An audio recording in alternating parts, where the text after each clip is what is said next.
আমার পর্দার আড়ালের মা খালা গো, শুনে জানা যে রাতের বেলা মা এ আমার বিদেশের যুবক ভাইয়েরা গো, একটু মনটাকে নরম করে দিয়া, দিলখানা একটু নরম করে দিয়া আমার নবীর মহব্বতের জীবনী শুনবেন রে বাবা।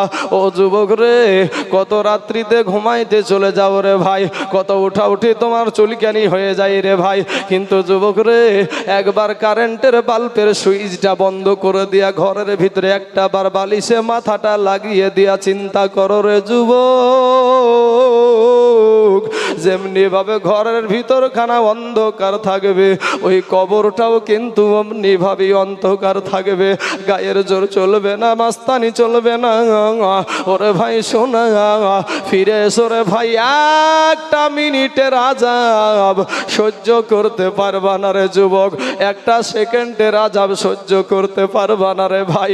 ভাইরে দুনিয়ার মানুষ, দুনিয়ার আগুন যদি আপনার শরীরে লাগে, যেই জায়গাটাই লাগবে রে ভাই ওই জায়গাটা পুড়বে, হাতে যদি লাগে হাত পুড়বে, পায়ে যদি লাগে পা পুড়ে যাবে। কিন্তু ভাই গো, জাহান্নামের আগুন এত কঠিন, আপনার শরীরে বাবা স্পর্শ করা মাত্রই বাবা আপনার কলেজা পর্যন্ত ভুনা করে ফেলবে রে বাপ। ফিরাই রে যুবক, ও যুবক ভাইয়েরা ফিরে এসো, যেই নবীর মহাব্বতে আপনারা বসে আছেন গো বাবা। আমার নবী এই মাসের 12 তারিখে সুবহে সাদেকের টাইমে দুনিয়ার জমিনে যখন আসবেন, রাত বলেছিল আল্লাহ গো নবীকে রাতের বেলায় পাঠিয়ে দাও, দিন বলেছিল আল্লাহ নবীকে দিনের বেলায় পাঠিয়ে দাও। আমার আল্লাহ বলেছিল এ রাত ও দিন রে, তোদের উপকার কি? সারা দুনিয়ার আলেমেরা ওয়াজ করবে নবী রাতের বেলায় এসেছিল, রাতের একটা সম্মান বেড়ে যাবে, ইজ্জত বেড়ে যাবে। এ বাবা গো, দুইজনের আপনার ঝামেলা মিটায়া দিয়া একটা মিঠি মিঠি সময়, ওটা রাত না দিন না, ওইটা হলো সুবহে সাদেকের টাইম। এ বাবারা ভাই গো, যেই নবীর জন্য আমরা এইগুলা করছি রে বাবা, ওই নবী যখন দুনিয়ার জমিনে আসবে, আপনিও মায়ের গর্ভে ছিলেন, আমিও মায়ের গর্ভে ছিলাম। আমি যেই মা জননীর পেটে ছিলাম গো, যেই মা আমাকে পেটে ধরেছে, যেই মা আমাকে 2 বছর বুকের দুগ্ধ খাওয়ায় আছে, ওই মা জননীর পেটে যখন আমি আসলাম, আমার মা দুটো খেয়ে শান্তি পেত না, আমার মা একটু বসে শান্তি পেত না, আমার মা একটু শুয়ে শান্তি পেত না।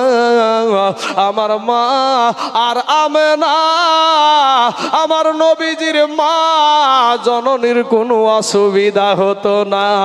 জোরে বলেন সুবহানাল্লাহ। এ ভাইয়েরা আমার নবীর মা, আমি যখন আমার মা জননীর পেটে ছিলাম, আমার মায়ের পেটখানা উঁচা হয়ে গিয়েছিল, পরিবর্তন হয়ে গিয়েছিল, কিন্তু আমার নবীর মা জননীর পেটে কোনো পরিবর্তন হয় নাই। জোরে বলেন সুবহানাল্লাহ। এ বাবারা, যেদিন আমার নবী দুনিয়ার জমিনে আসবে, আমার আল্লাহ বলে ফারিস্তারা গো, ওরে আমার জিবরাইল যা, আজকে আসমানকে তুমি সাজায়া দাও, আমার জান্নাতকে সাজায়া দাও, আজকে জমিন সাজায়া দাও। এ বাবারা, আমার আল্লাহ সেদিন 1400 বছর আগে আমার আল্লাহ আসমান সাজায় আছে, জমিন সাজায় আছে রে বাবা, জান্নাত সাজায় আছে। 1400 বছর পরে সেই নবীর মহাব্বতে এই মসজিদে বাবা সাজানো হয়েছে, এই মসজিদে পতাকা টাঙানো হয়েছে। কোন সিপিএম এর পতাকা না, কংগ্রেসের পতাকা না রে যুবক, কোন তৃণমূলের পতাকা না, বিজেপির পতাকা না, এই পতাকাটা হলো ইসলামের পতাকা। জোরে বলেন একবার সুবহানাল্লাহ। যুবক রে, এখানে তো কারো বাধা দেওয়ার কথা না।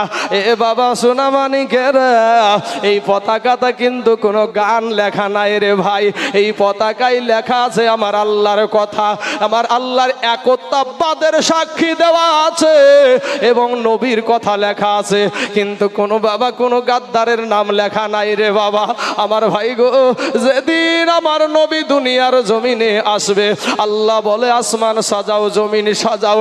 এ আমার ফারিস্তা জিবরাইল, দুনিয়ার সমস্ত পাখিদেরকে তুমি জানায়া দাও, সারা জীবন তারা কিচিমিচি কিচিমিচি করবে। আজকের দিনে যারা তারা কিচিমিচি যেন না করে, আজকের দিনে যেন আওয়াজ না করে। জিবরাইল বলে আল্লাহ গো, এমন কি আনন্দের দিন এটা। জিবরাইলকে আল্লাহ বলেন, এ জিবরাইল, যেই নবীকে সৃষ্টি না করলে, আমি যদি নবীকে সৃষ্টি না করতাম, আমি আল্লাহ এটা প্রকাশ করতাম না। সোরা জোরে বলেন সুবহানাল্লাহ। ভাই গো, ওরে আমার যুবক ভাইয়েরা, আমার আব্বা জানেরা, আমার মা খালা গো, শুনে জানাজ রাতের বেলার মা জিবরাইলকে বলে ওই দেখো আমেনা তার ঘরের ভিতরে বসে আছে, ওর পেট থেকে আজ আমার বন্ধু দুনিয়ার জমিনে যাবে। আমার জিবরাইল বলছে আল্লাহ গো,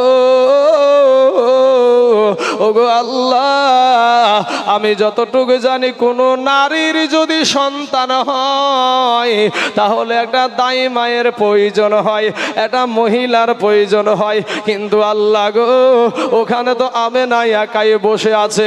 আমেনার কিন্তু কোনো ব্যথা নাই বাবা, কোনো যন্ত্রণা নাই। আর আমাদের মা, আমাদের বিবি একেবারে কেচা গড়ানো করে গড়তে থাকে রে ভাই। বাঁচাও, আল্লাহকে ডাকে, মা বলে ডাকে, আব্বা বলে ডাকে। এরে যুবক, আমার নবীর মা এমনি এমনি বসে আছে বাবা। এমন সময়তে জিবরাইল বলে আল্লাহ গো, একটা মহিলার দরকার। আমার আল্লাহ একটা নয়, দুটো নয়, জিবরাইলকে বলে জিবরাইল যা, চারজন নারীকে, জান্নাতি নারীকে ডেকে আনো। চারজন নারীকে, জান্নাতি নারীকে ডাকা হলো। আল্লাহ বলে ওরে জান্নাতি নারীরা রে, যা দুনিয়ার জমিনে আমেনার বাড়িতে চলে যা। ওই নারীগুলা বলেছিল আল্লাহ গো, আমরা জীবনে কোনোদিন আমেনার বাড়ি দেখি নাই, আমরা জীবনে কোনোদিন আমেনাকে চিনি নাই। আমার আল্লাহ বলেছিল ওরে জান্নাতি নারীরা রে, আজকে আমার হাবিব যাবে, আজকে আমার হাবিব যাবে দুনিয়ার জমিনে, আজকে আমার দোস্ত যাবে দুনিয়ার জমিনে, আজকের দিনে আমার দোস্ত দুনিয়ার জমিনে যাবে। এই উদ্দেশ্যে, এই খুশিতে আমি আল্লাহ তিনখানা পতাকা উড়ায় আছি। জোরে বলেন সুবহানাল্লাহ। একটা হলো কাবা শরীফের ছাদের উপরে, আর একটা হলো বাবা বাইতুল মুকাদ্দাসের ছাদের উপরে, আর একটা হলো হযরতে মা আমেনার ঘরের ছাদে। ওই মহিলাগুলা চলে আসছে। আমার আল্লাহ বলে ওরে জান্নাতি নারীরা রে, জীবনে কোনোদিন আমেনা তোমাদের দেখে নাই, জীবনে কোনোদিন আমেনার সাথে সাক্ষাৎ হয় নাই। যদি তোমাদেরকে জিজ্ঞাসা করে তোমরা কারা গো, তোমরা কি উত্তর দিবে? তখন ওই নারীগুলা বলতে লাগলো, আমরা বলবো চিনিলে না রে আমেনা বিবি, চিনিলি না রে আমাকে,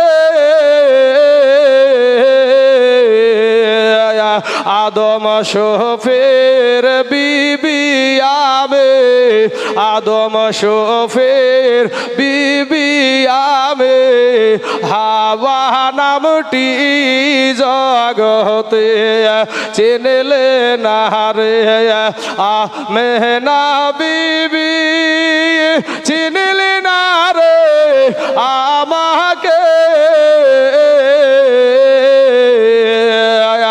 ইব্রাহিম নাবির বিবি আমি, ইসমাইল নাবির মাতা আমি, হাজেরা নামটি জগতে চিনিলি না রে, আমেনা বিবি চিনিলি না রে আমাকে,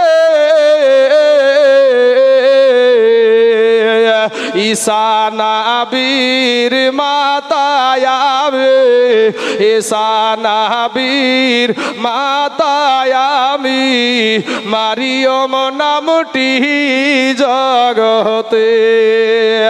আর একজন বাবা কিছু বলছে না, আল্লাহ বলে তুই কেন কিছু বলিস না? বলে আল্লাহ গো, ওদের স্বামী হলো নবী, ওদের বেটা হলো নবী, আর আমার এমন একটা স্বামী যার কথা বলতে আমার বড় লজ্জা লাগে। বলে যা আছে তাই বল।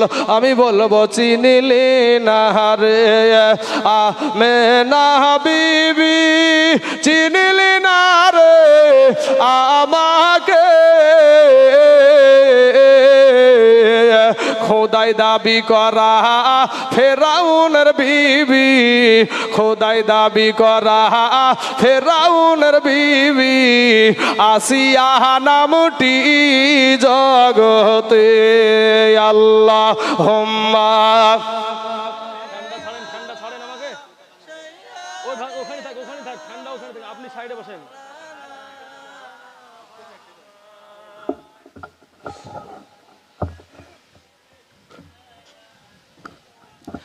মাওলানা মুহাম্মদ সাল্লাল্লাহু আলা মুহাম্মাদিন, মুহাম্মদ সাল্লাল্লাহু আলাইহি ওয়াসাল্লাম। বাবা গো,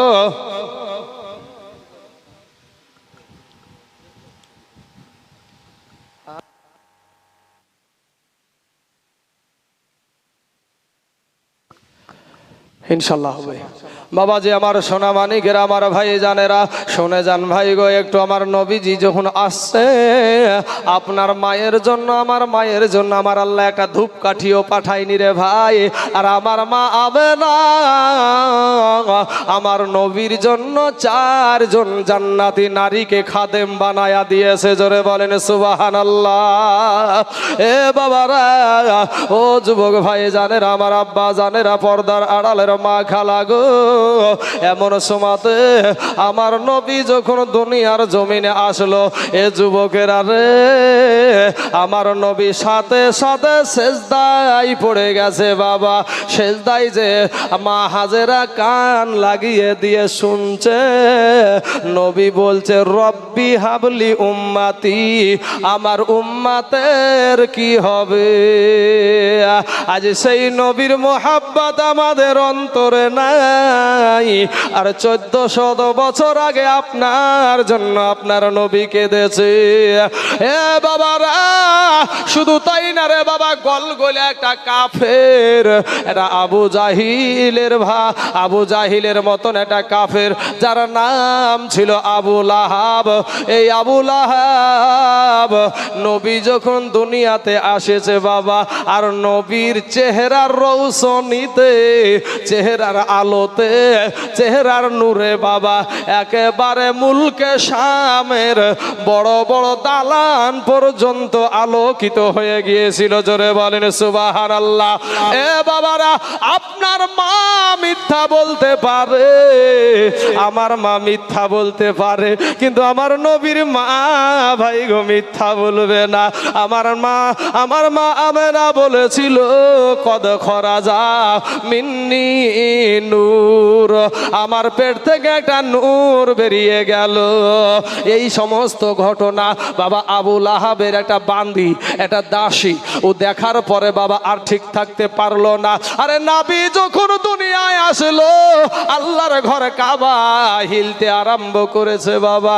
কাবাকে জিজ্ঞাসা করে, কাবা রে হিলিস কেন রে কাবা?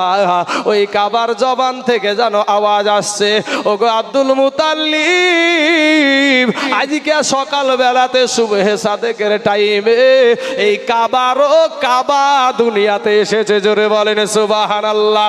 এ বাবাজি শোনা, আমার নবী আপনার নবী কাবারও কাবা ছিল, আমাদের দয়ার নবী। এ মুসলমান বাবা গো, ইন দি মিন টাইমে আমার মা হাজেরা নজর করে দেখছে আর বলছে, আমেনা গো, ওগো আমেনা, এটা তোমার সাধারণ কোনো বেটা না রে আমেনা। এই বেটার তোমার 2 টাকার দাইমা দিয়ে তোমার বেটার আমার আল্লাহ নাভি কাটাবে না।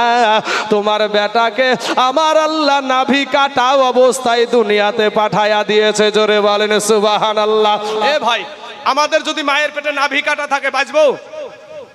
কারণ ওই নাভি দিয়ে মায়েদের রক্ত ওই নাভি দিয়ে আমাদের শরীরে পুশ করে। আপনারা বলবেন মুখ তো আছে খাওয়ার জন্য, বেটা তুমি বুঝো না, আল্লাহ বলছে তোর জবানটা দিয়েছি আমি আল্লাহ, তোকে আমি বুবা করেও পাঠাতে পারতাম। যদি বুবা করতো না ভাই রে, গোলকে তখন ওল ওল করে চিল্লাতো। ফুটবল খেলে না, ফুটবল খেললে গোল বলে না, গোল গোল, তখন বুবা করলে ওল ওল ওল ওল করতো। হ্যাঁ বাবাজি ভাই শোনা, আমার আল্লাহ আপনার জবানটা দিয়েছে, আপনার হাত সুন্দর দিয়েছে আমার আল্লাহ। পৃথিবীর কোনো ডাক্তার দেয় নাই, কোনো ইঞ্জিনিয়ার না, কোনো প্রফেসর না, আমার আল্লাহ দিয়েছে। ও ভাই যুবক, এই নাভি কাটা অবস্থায় যদি আমাদের নাভি দ্বারাই কেনই করেছে, আমার আল্লাহ বলছে জবান দিয়ে আমি আল্লাহকে ডাকবো, আমি আল্লাহকে ডাকবি। এই জবান দিয়ে তোর মাকে মা বলে ডাকবি, তোর বাবাকে বাবা বলে ডাকবি, কিন্তু এই জবানটা তার জন্য আমি ওই নাপাক রক্তটা, যেই রক্তটা নাভি দিয়ে পুশ করা হয় ওটা ভাই নাপাক রক্ত, ওই রক্তটা শরীরের নাভি দিয়ে আমার আল্লাহ পুশ করালেন। ভাই আমাদের যদি নাভি কাটা থাকে তাহলে কি আমরা মায়ের গর্ভে বেঁচে থাকতে পারবো? ভাই কেউ কিন্তু পারবে না আমরা। ভাই যুবক রে, মা হাজেরা ডাক দিয়া বলে, আমেনা গো, এটা তোমার শুনো সাধারণ বেটা না, এই বেটাটার ইজ্জত আমার আল্লাহ 2 টাকার হাজামকে দেখাবে না। তোমার বেটার খাতনা করা অবস্থায়, মুসলমানি দেওয়া অবস্থায় আমার আল্লাহ দুনিয়াতে পাঠায়া দিয়েছে। জোরে সোরে বলুন একবার সুবহানাল্লাহ। এই অলৌকিক ঘটনা দেখার পরে বাবা, এই গলগলিয়া কাফের আবু লাহাব এর একটা বান্দি যার নাম হলো সুয়াইবিয়া, এই সুয়াইবিয়া ছুটতে ছুটতে চলে যাচ্ছে যে এত সুন্দর খবর সর্বপ্রথম আমার মুনি বাবার মালিককে জানাবো। কিন্তু মালিক কাফের, একবারে কাফের, গলগলিয়া কাফের বাবা, ও বেলা 10টা পর্যন্ত উঠে না, 10টা ছাড়া বিছানা ছাড়ে না। এবার ভাই রে, এবার গেটে যায়, ঠক ঠক ঠক ঠক ঠক ঠক করে আওয়াজ দেয়, একবার দেয়, 2বার দেয়, যখন না উঠেছে বাবা আর একবার ধাড়াম করে দিয়েছে বাবা, আর অমনি চমকে আপনার চোখের ঘুমটা ভেঙে গেছে। সাথে সাথে আবু লাহাব বলে, আজকে তাকে জিন্দা রাখবো না। উলুঙ্গা তরবারি নিয়ে আপনার দরজা খুলে দেখে তার দাসী বান্দি সুয়াইবিয়া গেটের পাশে দাঁড়িয়ে আছে। এবার বলে, তুই আমার ঘুম ভাঙালি কেন? বলে, হুজুর গো, আপনার হাতে বুলুঙ্গা তরবারি কেন? বলে, আমার ঘুম ভাঙিয়েছিস তোর এর কারণে, তোর গর্দান থেকে তোর মাথাটা আলাদা করে দেব। বলে, হুজুর ও আমার মুনিব, আপনি আমাকে কেটে ফেলেন, মেরে ফেলেন, আমার কোনো দুঃখ নাই, তবে আপনাকে আমাকে একটা কথা বলার আপনি সুযোগ দেন। বলে, কি কথা? বলে, আপনার একটা ছোট ভাই আব্দুল্লাহ, যে তার সন্তান একটা তার বিবির পেটে ছেড়ে গিয়েছিল, ওই সন্তানটা আজকে দুনিয়ার জমিনে আগমন করেছে, আজকে দুনিয়াতে সে ভূমি ভূমিষ্ঠ হয়েছে। আর এত সুন্দর চেহারা, এত সুন্দর চেহারা। আপনারা শুনেছেন বাবা ইউসুফ নবীর জন্য 40 জন নারী আপেল কাটতে গিয়ে হাত কেটে ফেলেছিল, টের পেয়েছিল না। ইউসুফ নবীর এত চেহারা, কিন্তু মা আয়েশা সিদ্দিকা আমার নবীজির ছোট বিবি, উনি বলছেন ওই 40 জন নারী যদি আমার নবীকে দেখতো কলজা কাটিয়া ফেলতো, তারপরেও একটু টের পাইতো না। জোরে বলেন সুবহানাল্লাহ। এ বাবারা, যুবকেরা, এ ভাইরা, ওই আবুল আহাবকে বলে এত সুন্দর চেহারা, এত সুন্দর চেহারা। যখন দুনিয়াতে এসেছে সাথে সাথে সারা দুনিয়া আলোকিত হয়ে গেছে। জোরে বলেন সুবহানাল্লাহ। ওই গলগলিয়া কাফের, এ বাবা গলগলিয়া কাফের এই আঙ্গুলটা উঁচা করে বলছে, যারে বান্দি যা, আজকে থেকে তোকে আমি আজাদ করে দিলাম, কারণ আমার ভাতিজার কথা তুই যখন আমাকে শোনালি, আমি তোকে আজাদ করে দিলাম রে বান্দি যা, তোকে আর আমার বাড়িতে বান্দিগিরি করতে হবে না। তবে যা আমার ভাতিজাকে একটু দুগ্ধ পান করা। বাবা গো, আমার নবীজি 3 জন মহিলার দুগ্ধ পান করেছিল বাবা। একটা সুয়াইবিয়ার দুগ্ধ পান করেছিল, একটা বাবা মা আমেনা রাদিয়াল্লাহু তাআলা আনহা নিজের মা জননীর দুগ্ধ পান করেছিল। আর একটা বাবা তায়েব দেশের হালিমাতুস সাদিয়া রাদিয়াল্লাহু তাআলা আনহা, ওনার বাবা দুগ্ধ পান করেছিল। এরে বাবা, এই গলগলিয়া কাফের আবুল আহাব যখন দুনিয়া থেকে মারা গেল, এবার আব্বাস রাদিয়াল্লাহু তাআলা আনহুর সাথে স্বপ্নে দেখা হয়েছে। স্বপ্নে আবুল আহাবকে বলছে, আবুল আহাব রে, তুই তো কাফের হয়ে মারা গেলি, বল তো কাফা তোর কবরে অবস্থা কি, হালাত কি? বলে ভাইজান, আমি কাফের হয়ে দুনিয়া থেকে এসেছি, সারা জীবন আমি জাহান্নামে থাকব। কিন্তু ভাই গো, আমার নবী যেদিন দুনিয়াতে এসেছিল ওই সোমবারের দিন সুবহে সাদেকের টাইমে আমাকে আমার বান্দি এসে খবর দিয়েছিল, আমার দাসী এসে আমাকে খবর দিয়েছিল। আমি একটা আঙ্গুল উঁচা করে আমি তাকে আজাদ করে দিয়েছিলাম। বুখারী শরীফে এই হাদিসখানা আছে বাবা। ওই হাদিস দ্বারা বোঝা যায় যে আঙ্গুলখানা আপনার উঁচা করে আমি তাকে আজাদ করে দিয়েছিলাম। এর কারণে আমার আল্লাহ খুশি হইয়া, আমার আল্লাহ খুশি হইয়া প্রত্যেক সোমবারে আমাকে এই আঙ্গুল দ্বারা পানি পান করায়। এখন বলেন তো ভাই, এই কুপিলা বিলপাড়ার যত সুন্নি এই যুবকেরা, যুবক ছেলেরা যে কষ্ট করে মেহনত করে এত বড় একটা মেহনত করলো বাপ, বলেন তো নবীর আগমনে খুশি হয়েই তো করেছে ভাই, নাকি? এ ভাইরা, খুশি হয়েই তো করেছে। তো গলগলিয়া কাফের যদি কিছু পাই, তাহলে আমরা তো মুসলমান, আমরা তো নবীকে মাননেওয়ালা, আমরা কোরআন মাননেওয়ালা, আমরা আল্লাহকে মাননেওয়ালা, কবরকে বিশ্বাস করনেওয়ালা, হাসর মিজান পুল সিরাতকে বিশ্বাস করনেওয়ালা, আমাদেরকে আল্লাহ কিছু দিবে না ভাই? ও নবীর প্রেমিকেরা আজ দিশাহারা মরণের ভয় করে না, প্রেম তো মরে না। নবীর মোহাব্বতে, নবীর প্রেমে, নবীর যারা আশিক তারা কোনোদিন বাবা ভয় করে না। এরে ভাই শোনা, গলগলিয়া কাফের যদি একটা দাসীকে আজাদ করে দেওয়ার জন্য যদি আল্লাহ কিছু দেয় বাবা, সেই কাফেরকে যদি আল্লাহ আজাব থেকে নিরসন দেয়, আপনাদেরকে খালি হাতে আমার আল্লাহ ফিরাবে না। আমার সেই নবীর মোহাব্বতে আগামী বছর বাবা আমরা যেন এই ঈদে মিলাদুন নবী পালন করতে পারি, আমার নবীকে নবীর প্রেমে। তবে বাবাজি, এটা শরীয়ত সম্মত হতে হবে, শরীয়ত সম্মত হতে হবে। এ বাবাজি, আরেকবার যেন আমরা ইনশাআল্লাহ সামনে বার যেন এই দেশের যুবকেরা, এই দেশের মুসল্লিরা, এই দেশের মানুষেরা নবীর আশিক হয়ে যেন এইভাবে মানুষের খিদমত করতে পারে, গরিব দুঃখিনীর পেটে দুটো খাবার দিতে পারে। এর কারণে আমি আপনাদেরকে বলবো ভাই, সারা দুনিয়া চাইছে এই সমস্ত জিনিসগুলা শেষ হয়ে যাক। সারা দুনিয়া চাইছে মসজিদ ভেঙে দেওয়া হোক, মাদ্রাসা ভেঙে দেওয়া হোক, মক্তব ভেঙে দেওয়া হোক। বাংলাদেশে মুসলমানে আল্লাহর ওলিদের মাজার ভাঙছে বাবা। এ কাবা ভাইজানেরা, সোনা মানিকেরা, আমার আব্বা জানেরা গো, আপনাদেরকে বলি দুইটা দল কারবালার জমিনেও ছিল, ইয়াজিদ একটা দল আর হুসাইন একটা দল। আমরা সেই হুসাইনের দলে, নবীর নাতির দলে। ও মুসলমান, আর আগামী বছরও যেন আমরা সেই মানুষদেরকে আমরা যদি একটু খিদমত করতে পারি, সেই দিক থেকে আপনাদেরকে একটা বার অনুরোধ করব, আমার কোন